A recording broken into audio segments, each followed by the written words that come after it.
Welcome to the Mindset Connection podcast, and thank you for joining us for our 41st episode. We are your hosts, Jennifer Clearwaters and Cindy O'Connell. And if you're new to us, welcome. And in every show, we are featuring amazing people doing great things in mental health and wellness. So one note that Cindy and I keep forgetting to say when we do our intro is, if you have not subscribed to our podcast, please hit that button and do it. We often are not we're doing the same thing, and sometimes we forget, but if you like our show, please subscribe. It does help for us to get our message out. And additionally, I forgot to say this last time too, we are now accepting sponsors for our podcast. So if you did want to support our work, please let us know. Find us in the show notes, give us a contact shout out, and we would love to work with you. But anyway, back to our show. Today we are welcoming Karen Burr to our podcast. So thank you for being here. Yes. And Cindy's going to start with her bio. All right. So Karen is an attorney, a mediator, a dedicated community advocate whose work reflects a deep commitment to supporting others, both legal guidance and meaningful human connection. And Karen, just a little shout out to Lynn Snyder from Common Ground, where, I don't know how she does it, we'll hear about it. Karen is the facilitator there. And Lynn said, "Oh, you have to have my friend on. She'll be perfect." So Jen, Lynn, and I decided that was a dot. For sure. And if you've heard us talk about it before, it means it's a connection. So there it is.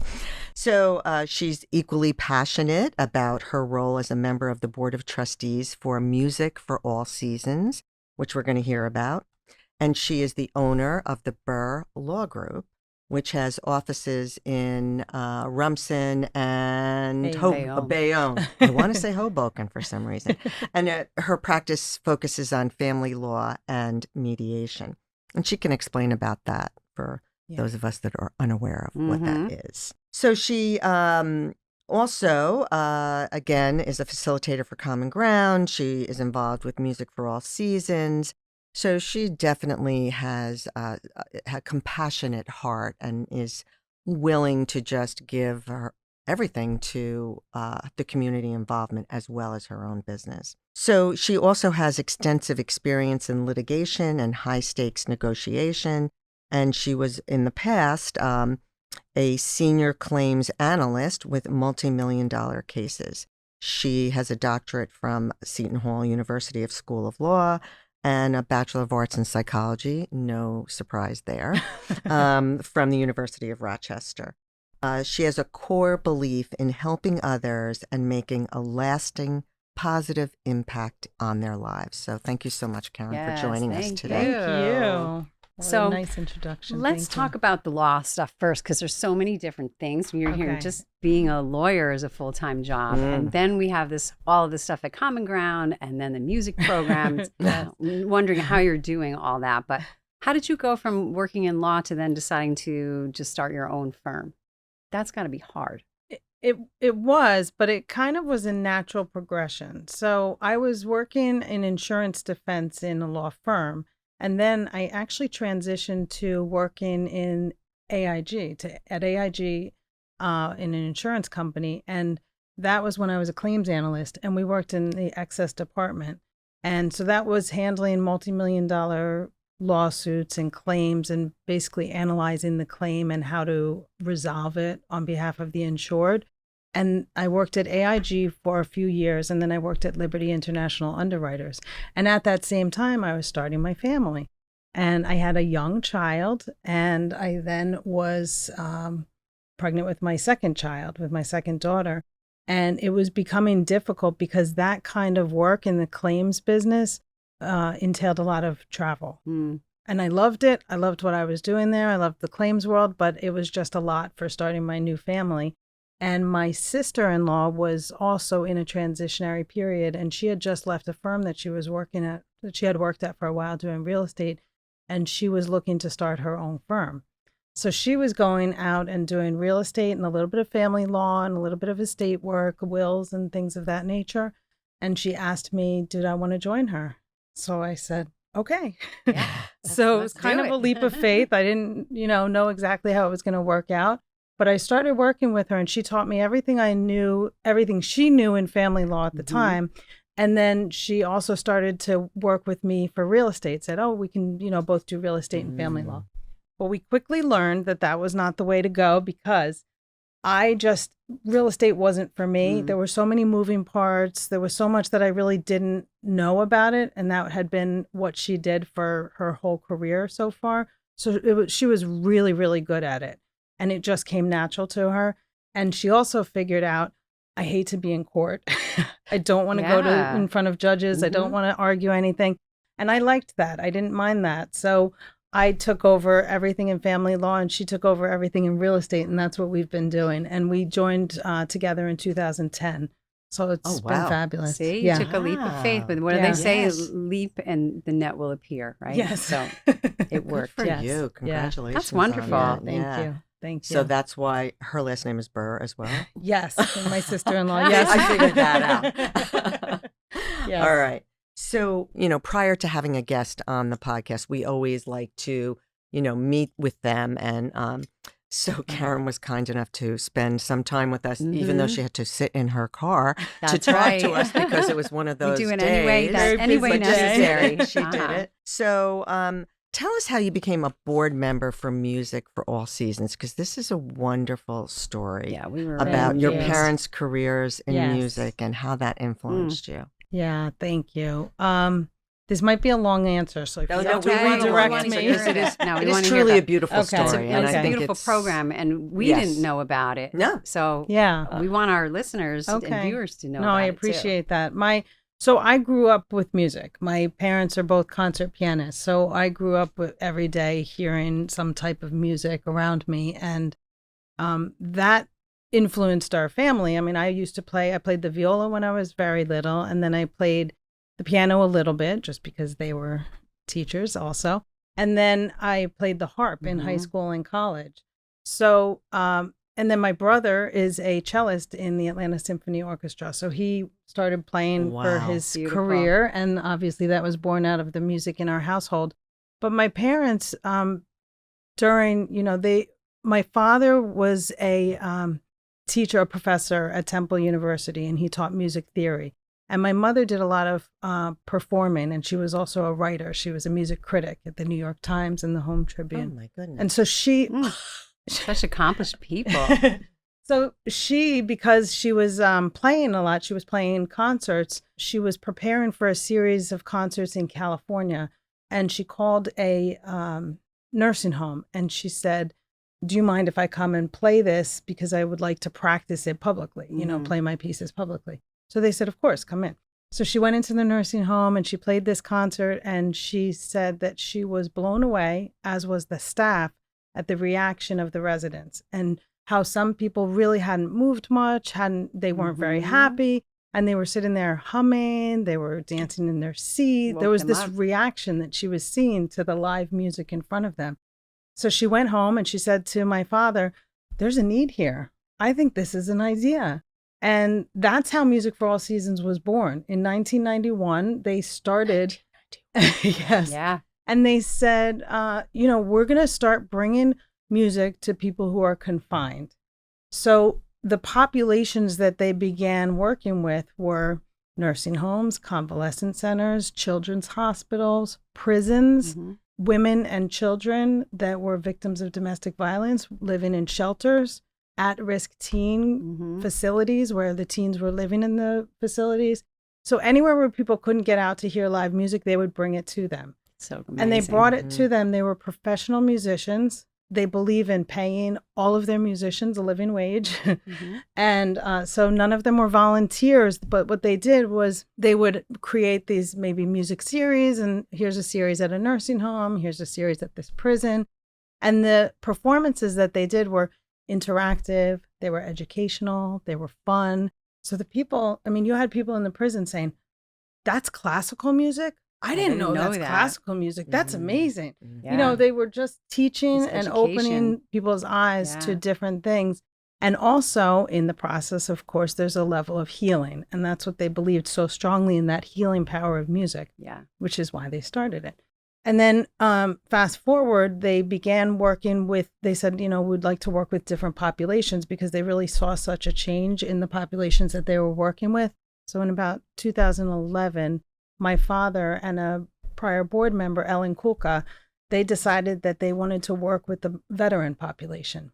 So they created a good. program called Yes. Voices of Valor. Mm. And Voices of Valor is just amazing.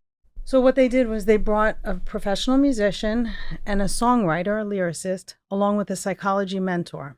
And they asked, they would go to maybe veteran facilities to work with the different veterans, and they would ask a group to volunteer to be involved in this. They really had no idea what they were volunteering for at the time, because it was a pretty new program.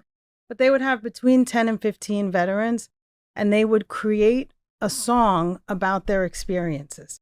So the idea is that the veterans could create a song about whether it's, what they experienced at war, what they're experiencing now through PTSD, what they experienced just trying to reintegrate into life and having trouble with that, not being supported enough, things like that. Yeah. And it was a collective experience. It was one song with 10 or 12 or 15 people. So all of their experiences came into one culmination of a song together. And it's amazing. Yeah. And the cool thing is that the people that are involved in the Voices programs, they don't have to have any musical experience, no musical background. So you have people that once they're done creating the song, which is generally a 7-week series. That was going to be my question. So How they long do would this that for take? 7 times, Perfect. once a week. Yep. And then 8th week, they go into a professional recording studio and they record their song. And they have people that are singing that have never sung before. So not only is it healing just to talk, to sing about their experiences, and to also have people that have experienced it together, right? Yes. So then you get form that a experience community. of going Yes. to a real recording studio, which most people would never be able to do that. Right. Ah, what a great So program. they've done, I'll tell you just the 2 other Voices programs that have been born out of this also is the Voices of Empowerment. Voices of Empowerment, and they worked with teens at juvenile detention centers. That's great. So they did a few of the programs there. And the Voices of Valor, they've now completed almost 90 songs of the Voices of Valor. It's all on YouTube. I was going to say, where can you Music find for it? All Wow, Seasons, Okay. that's so musicforallseasons.org. And then Voices of Change is the newest one. And that one was created really post-COVID out of a need that my parents were seeing, and the Board of Music for All Seasons and the facilitators were seeing, that there was a need for a connection. Yes. And the teens, especially the younger people, that were really missing out on that connection. And so they went to the Boys and Girls Club and did Voices of Change and did a program there. And we're so proud to announce that they've just started a Voices of Change program at Common Ground Grief Center. So they have a group that's in the process of creating their song now, whether it's about the grief that they're experiencing or missing their person or something of that nature. It's really whatever the group decides as a whole to put together. Yeah. And they are creating that now.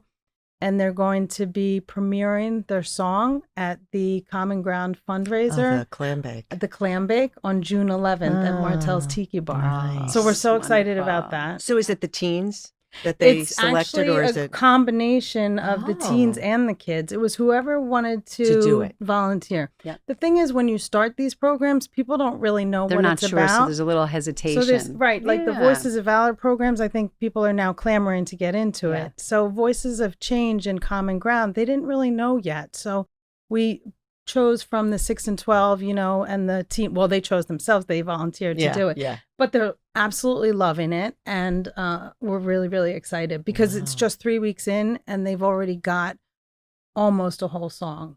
And I'm amazed. It's wonderful, That's right? unbelievable. Amazed. So, still the musicians are being paid in order to They are to being do this? paid. The facilitators are paid to go and do these series with Common Ground, with Voice of Change, Voices of Valor. All of the musicians for Music for All Seasons are paid. Isn't that Yeah, wonderful? it's really wonderful. We were And- just and talking that's- about completely that. off of your question. I know. was Which how is I got on the okay. board. Okay. But It's okay. but they, we understand how you got there. Yeah. So you fundraise. It's a nonprofit, obviously, Yes. and you fundraise so that you have the money to pay your pay. yeah, Yes. that's So where the Music money for All goes. Seasons is just like Common Ground is. That's all based on grants, sponsorships, fundraising, and there's always a push annually Yeah. for fundraising. Right. And we're actually we'll have a tribute to the founders that's going to be in November, and that's November 9th in Jersey City at the Liberty House. And that's going to be a really big fundraiser also to try to bring more funds to the organization. And they're really expanding the programming as much as possible. And you gave us flyers on this, so we'll I post did, them. yes. We'll And make sure that we put them out for you. We're really excited because Bo Derek is going to be the chair of the event, and that's really yes, it's going to be yes. great. Wow. So if you want to see Bo Derek and help Go a to good Jersey cause, City. please come. Exactly. Exactly. So it's fun. Let's talk about, we've been talking about Common Ground, and for anyone who doesn't know Common Ground Grief Center here in Manasquan, or Lynn Snyder, she was a guest on our podcast, so you can flip back to, I think she was very early on. She might even have been like, I think she was the third 3 or episode. 4. I think I saw Yeah, that. so if you don't know about Common Ground, go back and listen to who she is and what she started. But you're a head facilitator there. I am. So yes. tell us about how you became involved in Common Ground and what your experience is like there. Because anybody that goes, then you know. Yeah, it's just an amazing place. It is It's such a special place to be. Lynn Snyder is such an amazing person, everything that she does there. And Common Ground itself, for anybody who doesn't know, they provide peer support for kids who have lost a parent or a sibling. Mm-hmm. And so it's broken up into young groups, 6 to 12, teens, and then young adults. Yes. And then while the kids are in the group, they also have a group for the parents, which you can go to or not. And so I found Common Ground because in 2018, my partner passed away. He died unexpectedly. And I was I was dealing with the grief at that time, obviously, and he had lived with me and my children for several years. And so they were very close to him, and they were 8 and 11 at the time. Mm-hmm. So my mother started to try to figure out, as she does, how can I help? And she researched and found Common Ground Grief Center, and we met Lynn and started going there. And my kids, they were in the 6 to 12 group at the time, and they just got so much out of it. They absolutely loved the experience because they were able to be with people who understood them, people who had dealt with the same traumatic loss, people who, you know, really got what they were going through at that moment. And they made a lot of friends, like lifelong friends from that, which is really cool. Yeah. And so when they stopped going, because they went for a few years, and then they said, okay, you know, they were getting into other things. And I said, I don't want to leave Common Ground. Like, I want to continue to do something. We want to here. stay. Yeah. And so I ended up joining the fundraising committee, and that's the fundraising committee that helps with the annual fundraiser. And I was on that for a few years, and then I decided to train as a facilitator. And they do an annual training also for facilitators because they're all volunteers. And the facilitator training took a few weeks. And then I've been doing that for about 3 years. The first 2 years that I facilitated the groups, I facilitated teen groups. And I was so lucky because I got paired with Lynn. I got paired with Lynn Snyder for the first 2 years. So, I mean, magic. Yeah, like who's better to learn from? Oh, my goodness. So that was amazing. And then this is my 3rd year. And then she went on to a different group, a different night. And so she put me as the lead facilitator for the teen group. Wow. And then I now facilitate with another woman named Lynn, who's fabulous. And yeah, I mean, it's just such a special place, and it's so fulfilling to be there with the kids. Yes, it's such a good place. It's a wonderful place. Yeah. So let me ask you about the training, because like we hear it from Lynn's side. Yes. What about it from your side? I mean, you know, it's several years ago, but still, I'm sure, you know, it's 2 weekends. It's funny because the children at Common Ground, when you see the way that they connect with each other so quickly, it's always amazing. And I was like, how does that happen? You know, because there is, of course, some hesitation with getting to know people as a child still, but they really open up within that even first group. Yeah. The facilitating was like, the training was the same. I mean, I got to know these adults so quickly. I was like, I feel like I'm in the kid group. You know what I mean? Like, just connection. In the way that there was this amazing connection. And it was such a fabulous group of people because there were people that were spending their time volunteering for 2 weekends in a row. It's, you know, a long period of training. And I was like, these are, we joked at the end. It was like, we found our people, find my people. There's a song called Find My People. You did find your people. Yes, we found our people. And it's like, we all had a common ground. Yeah. We all had we were all looking to help others and do something to give back also to Common Ground. Yeah. And it's you're great. helping yourself too. Yeah. Oh, yeah. That's And you just how learn it how to goes. talk to people Yes. too, because the issue with grief is that a lot of people don't know how to talk about it. And you get nervous. You don't know what to say. What's the right thing to say? And you start learning it's not about the right thing or the wrong thing. It's just about talking. It's about being open to hearing what that person is dealing with. You know, and a lot of people say nobody wants to talk about the person who died because they're afraid we're going to make you cry and or it's make like, you they upset. do. Yeah. And there's nothing wrong with crying. Like it's Right. kind of nice to and it's nice to talk about the person who's gone, because that's something that is so near and dear to you. So you think about it. So there's nothing, you know, and you think about the funny things too. You think about the funny dances they did or whatever, you know. So yeah, the memories. You bring up those memories that always make them feel like the person's still with us in a sense. Exactly. So give us an example. I'm really putting you on the spot here. Give us an example of something that you would have done in the training that was different, that you were like, wow, I didn't think of it this way. Well, I remember one thing was that they had asked us about what we would want our funeral to look like. Oh, I've heard that before. Yeah. And I thought that was an interesting thought, and just to think about how others would think about you after you were gone. Yes. You know, and that was it. It's just the way that she talked about things, and when in the training, just turned things around a little bit. You know, things you didn't think about because general. death is a no-no. We're not going to talk about death, but death is a reality, and Right. it is just part of life. So why aren't we talking about it? And I know we did different training activities, like we would pair up with each other and try to talk about things and get to know each other quickly. And that was one of the ways that she connected us so quickly, was us to ask questions about the other person. And we also went through some ideas of how you would respond to things that people would say in group, like the kids would say in group. Because a lot of it, the kids talk about what are the things that you hate to hear, you know. We heard that from the panelists when we were at the event this year, that, you know, the wellness event. the wellness event, because they had a number and in of Lynn's book, she writes a lot about that too. And you do see a difference, because I remember in the panelists, there were several of the girls, there were several people that talked about, you know, coming to Common Ground and being able to speak about it, and then having friends that would just allow them to share. And I remember there was one panelist that said, like, he was saying, well, you know, my friends at school, you know, don't really ask, so I don't really talk about it. Yep. And I can only save it to really talk about here. And you could definitely tell there was a difference. Right. Yes. We said it. We were like, we could see a difference, because he was waiting. There was more of a sadness. There was a sadness within to him, because Yeah. he was saying his dad had passed when he was younger. So his friends didn't really ask, and nobody talks about it. But here is the only place that he could really see, like, that there was somebody I had to talk in my to. teen group not too long ago, there was one of the girls was crying about her dad and about how much she missed him. And she was talking about what she missed and some of the things, but she was really, really upset. And not one child just sat there and said, I'm sorry. They listened and they asked questions. And one girl said, and I'll never forget the way she just looked at her and she said, can you tell us about your dad?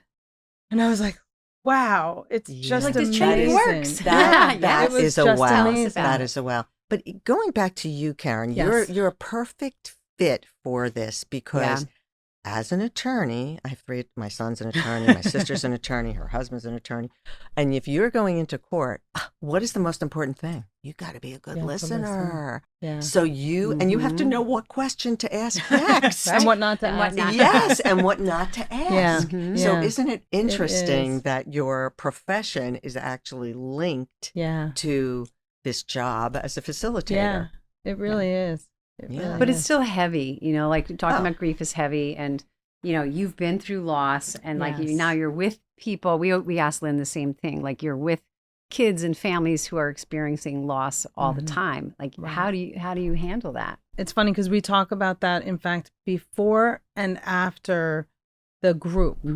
That night, there's a pre-group session where you're supposed to come in and kind of clear your mind of your day.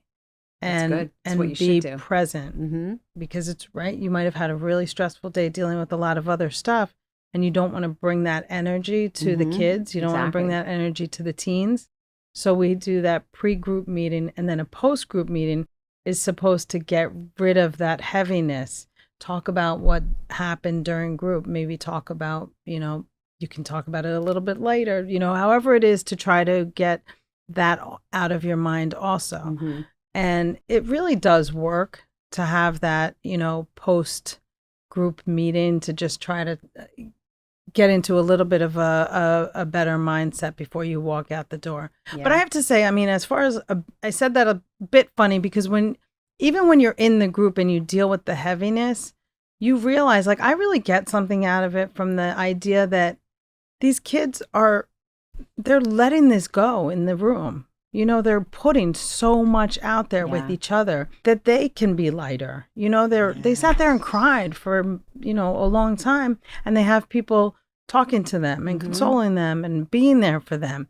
And that's not what they're getting at school, right. or and that might else. Not even be what they're getting at home, depending on their situation, where you have new parents involved, and maybe they don't want to hear about the parent that's not there, as much. So there's a lot of different layers to it. Yeah, definitely. It's true. And Cindy and I always talk about that, just in general, that, like, we always say there's like a check-in, right? You check in before you start the day, and then you're like, check in again before you check out. Because nobody knows. Even the three of us sitting here, no one knows what our morning was like, or our evening was like, or what's going on in our personal lives. And, like, we have this conversation, are people doing the best that they can? Right. And, my immediate thing is, yes, they are, because we don't know what's going on with them. Whereas Jen, I said that this was when we were researching our book. And we were like, are people doing the best they can? And Cindy, I said, absolutely not. And Cindy was like, well, you don't know. That's why we're such a good team. Yeah. And there's no wrong answer. No, there isn't. There's no wrong It's answer. But then you can turn that question into yourself and say, are you doing the best that you can? Because that's really where the honesty and truth comes from it. Like, do I know? Is there something that I know I could be doing better? Right. Yeah. And usually I link that back to self-care, is because when people, everyone that's come on our show, they all have busy lives. They're doing all these things, and they're making magic for the world. And how many of them have actually struggled with that question, where we've asked them, like, that is one of the next questions. What do you do to take care of yourself? And then they're like, there's a little pause. There's a little pause. Yeah. So, because we always say that, how are you going to be doing all these wonderful things in the world if you're not starting with you? Well, and just to go back, when you talk about self-care, especially when you're going through grief, when you're going through things like that, that's one of the reasons that I found Common Ground so amazing, because I was trying to figure out, I'm going through my own severe grief, and I have these kids going through it, and how do I help them and continue? And Common Ground was amazing for that, with the adult group, and also just seeing them deal with it was fabulous. But now self-care looks a little different. I still experience the grief and the loss, but it's totally different way. Yes, it's not as heavy. It's heals present, but exactly. And I'm very, very close with Brian, who passed. I'm very, very close with his family and his daughter. And so my self-care is, first of all, being really connected with my family, with my friends, my kids. I have two wonderful kids. They're 16 and 19, both girls. And I do spend a fair amount of time with my family and with my kids, with Brian's family, who is my family, I consider them. And then I go to the gym. I need that. I go to the gym. Movement is medicine. Yes. I probably, right now I'm pushing it more. I've been going more. So I've been going like 5-6 days a week, and I do that early. So that's the first thing of the day. Generally. Same with us. Same with us. Because the day can't get you. Exactly. You do it first in the morning. Exactly. Yeah. So, I'm thinking to myself, like, is there a difference in your law practice since you started to be a facilitator at Common Ground, and since you got involved with Music for All Seasons? That's a good question. You see yourself different with your clients? You maybe, I don't know. I definitely do have more understanding. Yeah, I do have more understanding. There's a lot of empathy in my practice in terms of what they're going through, because some people obviously have dealt with loss, so I see that.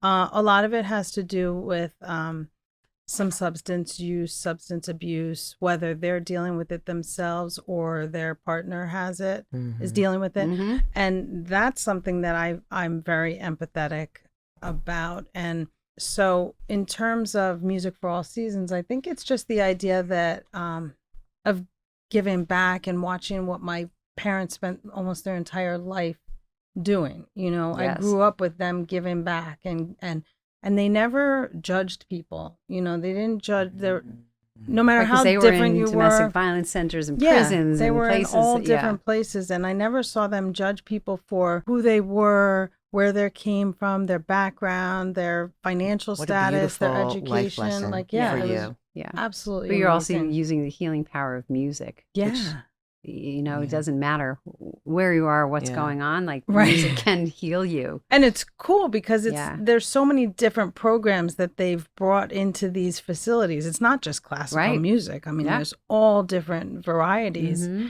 And it's really exciting for the people that are receiving that those programs. I'm sure it is. Yeah. So I can't help but think that even we talked before this, but then when I saw you in the parking lot, and I was right away, I had this sense of warmth and passion about you. So I can't even imagine how lucky your clients are. Because how many attorneys are like that? They're there's very present. Yes, there's a presence about you, and that's why we always tell people about being in the present moment, because most people are not. Right. But there's definitely something that is calming, and you're here giving us your time. Right. And that's something, honestly, when we link it back to Common Ground, like those kids, and as we know, Cindy and I were public educators for so many years. If you're not on 40. point with the kids, they know in 2 seconds if you're not paying attention. And they also know if you're not genuine, and they can sense it. And that I saw as being a school counselor, they'll just close right up if they don't want to talk to you if they feel like they can't trust you. Yeah. And those kids are trusting you with all of their emotions and maybe things they can't say at school or at home. And yet they need a safe space to be able to share. Yeah, no, I appreciate that. And, what you see in me extends across all of these volunteers throughout Common Ground, and obviously Music for All Seasons. But in Common Ground, there's 68 volunteer facilitators, and they and growing. Yeah. And Music for All Seasons, the facilitators that started the Voices of Change program there just a few weeks ago, they were so blown away by how open these children were in their first session. They said it usually takes a few sessions to really get to know them and to open them up so that we get an idea of what themes do you want to work with, what kind of music do you like? And they said immediately, first session, they were so open. And that's what these kids learn. That's what they're doing every week. So it's such an amazing place. It's wonderful. And that you also see in Lynn's book. If you haven't picked up Life on Pause by Lynn Snyder, it's all the collection and artwork from the children. Now we'll have the music element. And now we'll have the music, but you can see it. All I'm thinking about is there's a lot of musicians out there who this would benefit them so much. Yes. So are you looking for musicians? Where do you find your musicians? Do they apply? Yeah. How does that work? Yeah. I'm not as involved in that part of it, but I do know that they're always they're always open to meeting musicians that are interested. Or they just in a certain New York, New Jersey area? Because they're actually in New Jersey, New York, Connecticut, Pennsylvania, California, and they just started in Massachusetts. That's great. So there is a lot of area opportunity for involvement, a lot of and growth. And musicforallseasons.org is the website. So obviously just, reaching out if you say, hey, this is something I would love to do. And, it's paid work, but it's so meaningful because you're doing something where you're giving back and you're interactive.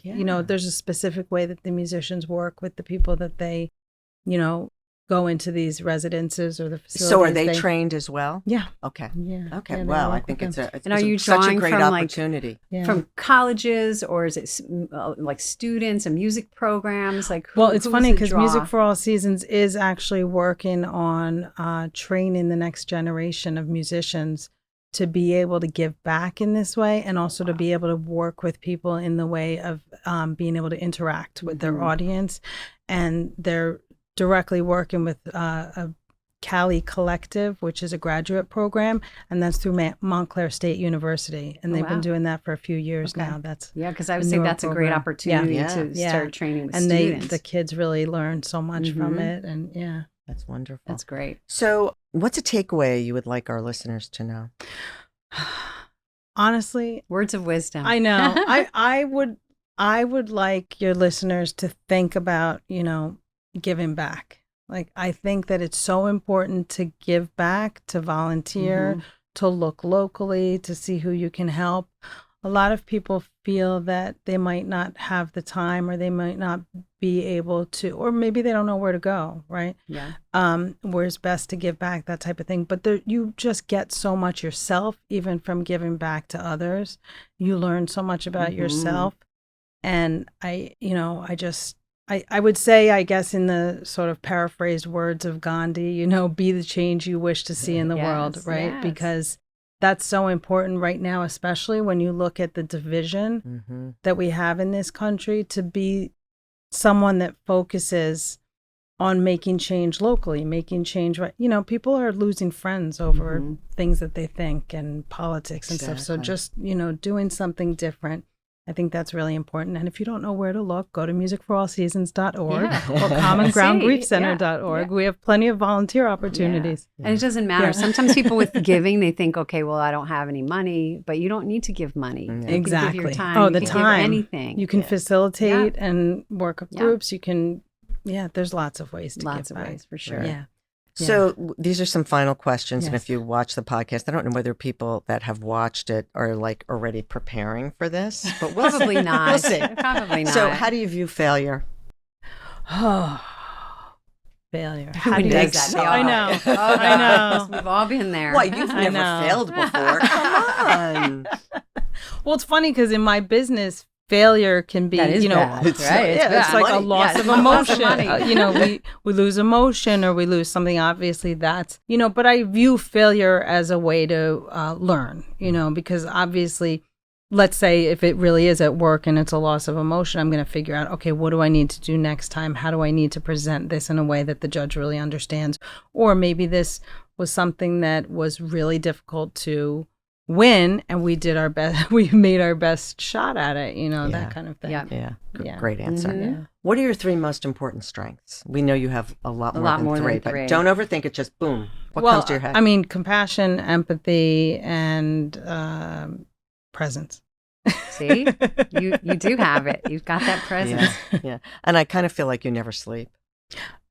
I don't sleep a lot, but I've started to really push Jen's it. going to get after you for that one. You picked it up. I picked it up. Yeah. I was like, this woman does not sleep. The training, because I have started working with Advice Unfiltered, the podcast that I mentioned, and they help people to achieve whatever it is that you're looking to achieve. And one of the things that I'm training for is the HYROX. You're going to do HYROX? Yeah. Good for that you. fitness challenge. Yeah. I think that was just... or soon. There's one June 7th in New York, and that's the one I'm going to do. So in training for that, one of the biggest things they're saying is you have to sleep. So I'm trying to get to sleep at a better time. That's what I've been working Remember, on. sleep Good is your job. foundation. Good job. If you don't sleep, you're not going to be good for anything. So what's going well in your life? I mean, you're practically bubbling over, so I'm going to say. There's lots. Honestly, I mean, my kids are fabulous, and that's really exciting. One of your daughters is here with us today. Beautiful and fabulous. Gorgeous. Yeah, she is fabulous. And I didn't mention that she is also a facilitator at Common Ground Grief Center. She told me. Right. I mean, and she's 19, and I'm so impressed with the fact that she's doing that. Yeah. In between her other jobs. Yeah, exactly. And then honestly, I mean, work is going well. It's very busy. I have, great clients. Some are really tough. Some are really, the cases themselves, and you have adversaries and the other side of the divorce that are really difficult to deal with. But it's all, again, I guess I have to take that as a learning experience. How do I deal with this one? It's very difficult, and moving on to the next. So that's going well. And then I am very, very passionate about Common Ground and Music for All Seasons. And I just love promoting it and doing what we do with You can see yeah. that. Yeah. You've got a nice offshoot. Yeah. Like you have like a very stressful, Yeah. law career and what that entails. And then you have these two beautiful programs Yeah. that you're doing Yeah. outside It's of true. that. It gives you purpose. Yes. And It gives you that- something different to focus on too. Yeah. That's how we feel. Yeah. We're coming here No is doubt. definitely different than what Yeah. we're doing the rest of the day. Exactly. Mhm. So this is also from our book, The Elevation Principles, but is there something in your life that you'd like to change? It's a yes or no. Yeah.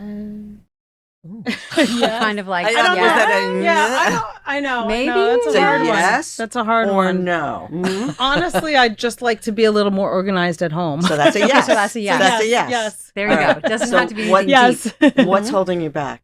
Time. That is time. Mm-hmm. That Yes. is time. Yes. Yeah. So what's that's one thing. step that you could Oh. take towards moving forward so you're more organized at home? Right. Doesn't have to be like you're going to be super organized today. Right. But what's I make mean, it honestly, it one- would probably be like, don't look at the phone when I'm at home, things like that. Bingo. Yeah. One of the things that we did when we were researching the book, because time, that's what Yes. everybody said, Yes. right? I don't have time. Yeah. So, and the phone was the biggest yeah. issue. It's a time distractor. suck. So we did a 24-hour challenge. We did, actually, we asked people to do Really? it for 24 hours Okay. and they couldn't even do that.